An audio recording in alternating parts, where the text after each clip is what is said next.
Exodus 12, the first Passover and the final plague. In the land of Egypt, God spoke to Moses and Aaron.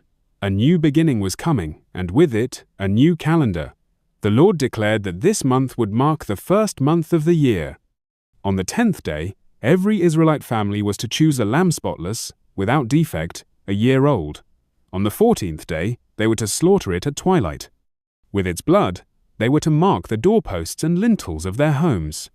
That night, they would eat the lamb roasted over fire, with bitter herbs and unleavened bread, and they were to eat it in haste belts fastened, sandals on, staffs in hand. It was the Lord's Passover. Then came the warning. That very night, the Lord would pass through Egypt, striking down every firstborn man and beast alike.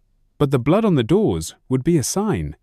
When he saw it, he would pass over that house. No plague would touch those who obeyed. This was not just an event, it was a memorial, a sacred feast to be kept throughout the generations. For 7 days, they would eat no leavened bread.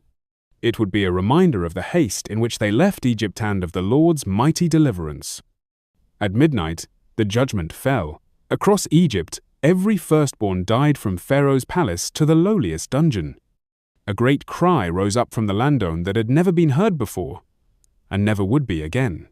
Pharaoh, broken and terrified, called for Moses and Aaron. "Leave," he said.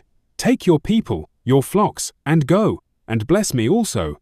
The Egyptians urged them to leave quickly. They feared more death would come.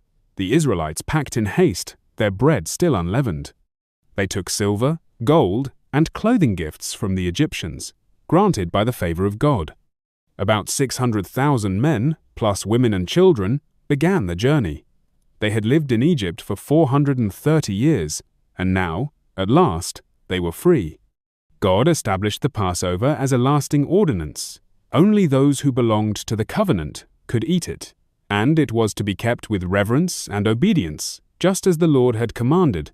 And so, on that unforgettable night, God redeemed his people not with weapons or war, but with the blood of a lamb and the power of his word.